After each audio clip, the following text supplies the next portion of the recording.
So సిటీలో చాలామందికి lands ఉన్నాయి.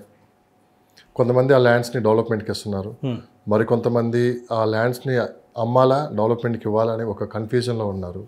సో దీని గురించి చాలామంది మాకు కామెంట్స్ రూపంలో అడుగుతున్నారు.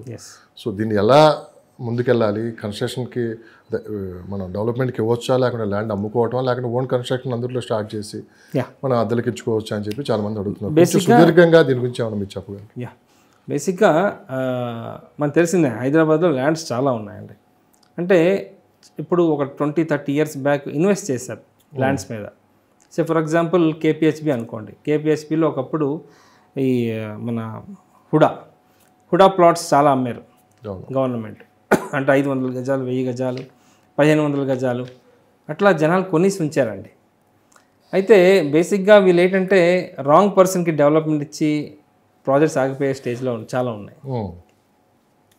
ఇది కాకుండా ఇక్కడ ఇన్వెస్ట్ చేసి ఎక్కడో somewhere out of Hyderabad, maybe ఇటు ఆంధ్ర కానీ ఇటు అయితే మైగ్రేట్ అయిపోయారు. హైదరాబాద్ నుంచి ఎప్పుడో లాంగ్ బ్యాక్ ఈ గవర్నమెంట్ జాబ్స్లో వర్క్ చేసే వాళ్ళు ఉంటారు, బ్యాంక్లో వర్క్ చేసే వాళ్ళు ఉంటారు. వాళ్ళు మైగ్రేట్ అయిపోయి ఉంటారు.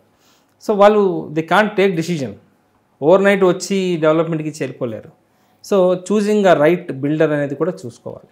చాలా వరకు జనాల దగ్గర 2 acres 3 acres ల్యాండ్స్ మంచి మంచి లొకేషన్స్లో ఉన్నాయండి. ఐ హావ్ సీన్ గోపన్పల్లి లాంటి ఏరియాలో కొన్ని 100 ఎకరాలు ఉన్నాయండి. Gopanpally financial district, west part. ఇప్పుడు విప్రో phase 2 ఉంది. ఆ చుట్టూ ల్యాండ్స్ చాలా ఉన్నాయండి. పెద్ద పెద్ద కన్స్ట్రక్షన్స్ వస్తున్నాయి. కొన్ని ల్యాండ్స్ అంటే ఓనర్స్ అక్కడ ల్యాండ్స్ ఉన్నాయని తెలుసు కానీ ఎక్కడ ఉందో తెలియదండి. వాళ్ళ ఫాదర్స్ ఇన్వెస్టర్స్ వదిలేశారు. అలాంటి ల్యాండ్స్ కూడా చాలా ఉన్నాయండి. సో వాళ్ళు కూడా సొల్యూషన్ ఉంది. If they have proper documents we can easily identify the property. So అక్కడ ఎటువంటి డెవలప్మెంట్ చేయవచ్చు అంటే విల్లా కట్టొచ్చా, లేకపోతే హై రేజ్ అపార్ట్మెంట్స్ కట్టొచ్చా, లేకపోతే 5 story బిల్డింగ్ కట్టొచ్చా, అంటే నార్మల్ చిన్న అపార్ట్మెంట్స్ కట్టొచ్చా అనేది we can give them advice. అంటే అటువంటి కొనే వాళ్ళకి మనం అడ్వైజ్ ఇస్తాం డెఫినెట్గా. ఆ ప్రాపర్టీ డెవలప్మెంట్ కూడా ఎవరి చేతికి వెళ్తే బాగుంటుంది అనే కూడా అడ్వైస్ కూడా ఇస్తామండి. నన్ను కాంటాక్ట్ అవ్వాలంటే నా Facebook ID you can ping me అండి, రవిచందన్ రెడ్డి అని ఉంటుంది. అదేవిధంగా హైదరాబాద్ ప్రాపర్టీస్ ఫర్ సేల్ అని కూడా ఉంటుంది. ISKOM ఇస్కామ్ ప్రాపర్టీస్ అనే పేజ్ కూడా ఉందండి. మీరు పింగ్ చేయండి. డెఫినెట్గా ఇటువంటి అడ్వైస్ ఏమైనా కావాలంటే I'm ready to give you the advice అండి. సార్ భవిష్యత్తు మొత్తం ORR RRR మధ్యలో ఉండబోతుంది. సో రాబోయే 10-15 సంవత్సరాల్లో డెవలప్మెంట్స్ మొత్తం ఈ చుట్టుపక్కల కంపెనీస్ కావచ్చు, గ్రీన్ సిటీస్ కావచ్చు, అన్నీ ఇక్కడే రాబోతున్నాయని చెప్పి కూడా అంటున్నారు. సో టాప్ 10 లొకేషన్స్ ఇప్పుడున్న పొజిషన్లో 2024కి ఇదే టాప్ 10 లొకేషన్ 2034కి ఎలా ఉంటాయి డెవలప్మెంట్స్ జరిగితే? ఇప్పుడు ఈ టాప్ 10 లొకేషన్స్ అంటే మనకు మైండ్లో వచ్చేది గచ్చిబౌలి కానీ, ఇటు నియోపోలిస్, నార్సింగి, కోకాపేట్, టాప్ 5 ఇక్కడే వెళ్ళిపోతున్నాయి. కొన్ని అదర్ దెన్ వెస్ట్ పార్ట్ అంటే మనకు నెక్స్ట్ గుర్తొచ్చేది ఇటు ఎల్బీ నగర్ అండి. ఎల్బీ నగర్ ఇప్పుడు ప్రైస్ వైజ్గా కొంచెం గ్రో అవుతుంది బాగా. పెద్ద పెద్ద ప్రాజెక్ట్స్ వస్తున్నాయి అక్కడ, హై రేజెస్ వస్తున్నాయి. అగైన్ ఉప్పల్, నాగోల్ ఇవి నెక్స్ట్ అండి. నెక్స్ట్ వెస్ట్ పార్ట్ అంటే మనకి ఉప్పల్, నాగోలు, ఇటు ఎల్బీ నగర్ ఈ ఏరియాస్ బాగా డెవలప్ అవుతున్నాయండి. అగైన్ అది కాదంటే ఇటు మనకి ఎగ్జిట్ 14 తుక్కుగూడ వైపు కూడా మనకి చాలా ప్రాజెక్ట్స్, హై రేజెస్ ప్రాజెక్ట్స్ వస్తున్నాయి. ఎందుకు LB Nagar, Uppal side invest చేయాలంటే మీరు ఏం చెప్తారు? అసలు ఎందుకు ఇన్వెస్ట్ చేయాలి? ఇన్వెస్ట్ చేస్తే మరి సౌత్కి వెళ్ళి ఉన్నంత రిటర్న్స్ ఇటు ఉంటాయి అంటే ఇన్వెస్టర్? ఇప్పుడు చూడండి, let us assume IT employee అనుకోండి. అక్కడ ఆల్రెడీ పుట్టి పెరిగిన వాళ్ళు ఇటు ఉప్పల్, నాగోల్ వైపు వాళ్ళు ఎక్కువగా ప్రిఫర్ చేసేది అటే. నేను ఉప్పల్లో చిన్నప్పటి నుంచి పెరిగాడు, 30 years అక్కడే ఉన్నాడు. సడన్గా కొండాపూర్ వచ్చేమంటే రాడు ఆయన, ఎందుకంటే ఆ ఏరియాలో అలవాటు అనమాట. ఇది కాకుండా ఉప్పల్, నాగోలు, ఎల్బీ నగర్ లాంటి ఏరియాస్లో మెట్రో ఫెసిలిటీ ఉందండి. సో ఇప్పుడు హైటెక్ సిటీ రావాలంటే హార్డ్లీ ఒక 40 minutes అంతే, నాట్ మోర్ దెన్ దట్. ఎందుకంటే రెగ్యులర్గా నేను మెట్రోలో ట్రావెల్ చేస్తాను కాబట్టి మీరు ఈవెన్ ఎల్బీ నగర్ నుంచి వెళ్ళినా మీకు 40 minutes పడుతుంది. ఇటు నాగోల్ నుంచి వెళ్ళినా మీకు 40 minutes పడుతుంది. So 40 minutes is not a big, ఇప్పుడు చిన్న ఎగ్జాంపుల్ చెప్తాను. ఇటు కేపీహెచ్బి నుంచి హైటెక్ సిటీ రావాలంటే 45 minutes పడుతుందండి. మెట్రో ఫెసిలిటీ లేదు, ఓవర్ రోడే రావాలి. ఆ ట్రాఫిక్ దానికన్నా ఇది బెటర్ కదండి. అంటే భవిష్యత్తులో మెట్రో విస్తరణ ఎంతవరకు అవసరం అనే దానికి మీరు చెప్పిన ఒక చిన్న ఎగ్జాంపుల్ ఇది. ఎస్, విస్తరణ చేపట్టే అవకాశం ఉందా? ఉంది ఉంది. ఆల్రెడీ ప్రీవియస్ గవర్నమెంట్ ఆల్రెడీ కొన్ని లొకేషన్స్ ఐడెంటిఫై చేశారండి. ఇటు రుద్రారం సంగారెడ్డి అని, అటు ఎగ్జిట్ 14 నుంచి అప్ టు కొత్తూరు వరకు అని, ఇటు షాద్నగర్, నాట్ షాద్నగర్, బెంగళూరు హైవే వైపు. సో ఇట్లా కొన్ని లొకేషన్స్ ఆల్రెడీ భవిష్యత్తులో చేవెళ్ళ వరకు మెట్రో అవసరం ఉందని చెప్పి అంటున్నారు. ఎంతవరకు నిజమే? ఉందండి. ఎందుకంటే మీకు ఆల్రెడీ మనం ఇందాక డిస్కస్ చేసాం, RRR వరకు డెవలప్మెంట్స్ వస్తుందండి. RRR వరకు గవర్నమెంట్ డెఫినెట్గా మెట్రోని ఎక్స్పాండ్ చేస్తుందండి, ఫర్ షూర్. ఎందుకంటే రిక్వైర్మెంట్ ఉంది. ఈరోజు మీరు చెప్పినట్టుగా చేవెళ్ళ నుంచి సిటీ సెంటర్కి రావాలంటే చాలా దూరం అండి. ఫ్యూచర్లో ట్రాఫిక్ బాగా పెరిగిపోతుంది. జనాలు అంటే ఇల్లు కొనే కొలది ట్రాఫిక్, జనాలు పెరుగుతారు, వెహికల్ మూమెంట్స్ ఎక్కువ ఉంటాయి, ట్రాఫిక్ పెరుగుతుంది. So metro is the best means of transport అండి. ట్రాఫిక్స్తో సంబంధం లేకుండా ఆన్ టైం వచ్చే ట్రాన్స్పోర్ట్ స్టేషన్ అంటే మెట్రో ఒకటేనండి. సో శంకరపల్లి, వికారాబాద్ మొత్తం ఏరియా మొత్తం ఎందుకు ఇంత డిమాండ్ పెరగడానికి కారణం ఏంటి? శంకరపల్లి అనేది మనకి ఇటు ఐటీ జోన్ దగ్గరలో ఉందండి. ఒకటి వికారాబాద్ కూడా బాగా అనిపిస్తుంది. ఎస్, మీకు వికారాబాద్ అంటే ఇటు మంచిర్యాల నుంచి మనం వెళ్తాం కాబట్టి అటువైపు ఒకప్పుడు ఇప్పుడు కూడా 1 జీవోస్ ఉన్నాయండి. చాలా ల్యాండ్స్, ఓపెన్ స్పేసెస్ ఎక్కువ ఉన్నాయి. ప్లస్ కొన్ని ఇండస్ట్రియల్ సజ్జెస్ అక్కడ వచ్చాయండి వికారాబాద్ దగ్గర. నాకు తెలిసి చందన్ వ్యాలీ అని ఆల్రెడీ చాలా కంపెనీస్ ఉన్నాయి. ఇది కాకుండా వికారాబాద్లో ఈరోజు అఫోర్డబుల్ ప్రాపర్టీస్ దొరుకుతున్నాయండి ఈరోజు. Affordable properties.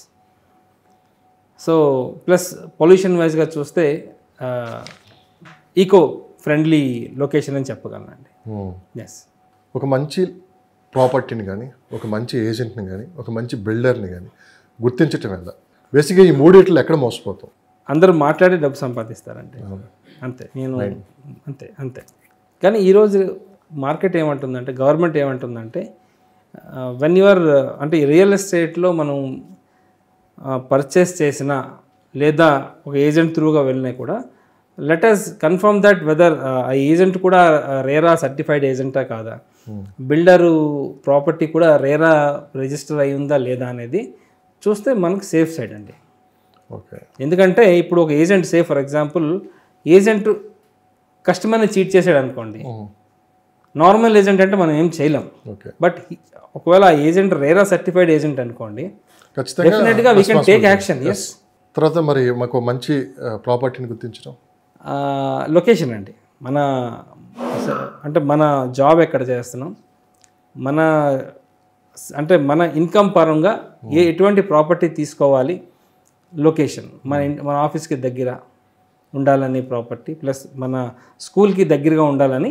ప్రాపర్టీ సంబంధించి పూర్తి సమాచారం కూడా మనం వెరిఫికేషన్ చేసుకోవాలి. ఒక ఎక్స్పర్ట్ని పెట్టుకుని, ఒక అడ్వకేట్ని పెట్టుకుని మనం చేయాలి. మరి బిల్డర్ని గుర్తించడం మీకు చెప్పానండి, రేరా. కన్స్ట్రక్షన్ క్వాలిటీ ఎలా గుర్తించాలి? ఇప్పుడు అమ్ముతున్నారు, మీరు గతంలో కూడా ఈ ప్రశ్న అడిగాను మిమ్మల్ని. అదే సార్, కన్స్ట్రక్షన్ క్వాలిటీ అంటే అదే మనం చూసుకోవాలి. ఇప్పుడు స్లాబ్కి ఒక ఫార్ములా ఉందండి, దానికి M20, M25, M30 అంటారు స్లాబ్. అంటే బిల్డర్లు ఖచ్చితంగా ఒకవేళ ఇన్వెస్టర్ కానీ అక్కడ పర్చేజ్ చేస్తే వాళ్ళు ఏ మెటీరియల్ వాడారు ఏంటి అని కంపల్సరీ వాళ్ళకి ఇవ్వాలా? రిటర్న్గా చెప్పాలా?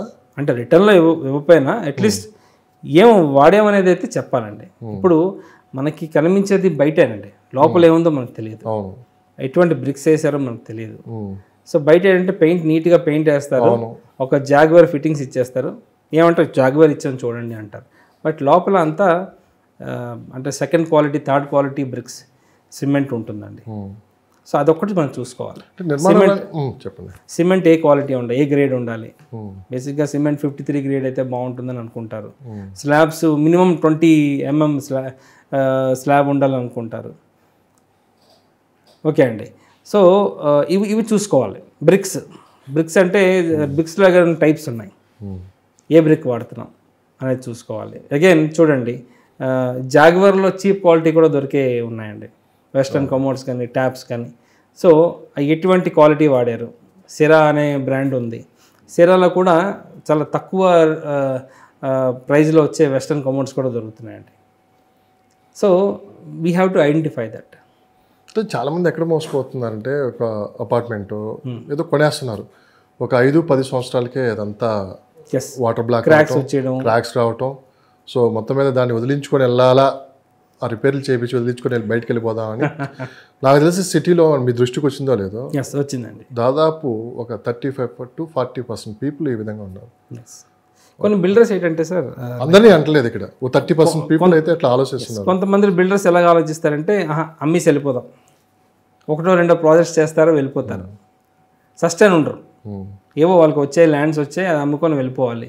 సో వాళ్ళు ఏం చేస్తారు, మీకు చెప్పాను, బయట చూడడానికి బాగానే ఉంటుంది, లోపల ఏది ఇచ్చినా కూడా గుర్తించరు కస్టమర్. నేను చెప్పింది నిజమేనా? 100% ఇట్లా ఈ విధంగా జరుగుతుంది అనేది అట్లా సఫర్ అవుతున్నారు చాలా కస్టమర్స్, వాటర్ లీకేజెస్ కానీ.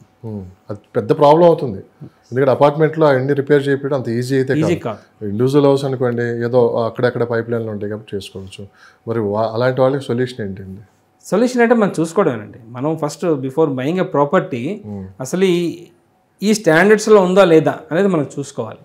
ఆ స్టాండర్డ్స్ ఉన్నది అంటే కొంతమంది ఉన్నారండి, టెక్నికల్ ఎక్స్పర్ట్స్ ఉంటారు, దే కెన్ ఈజీలీ గెస్.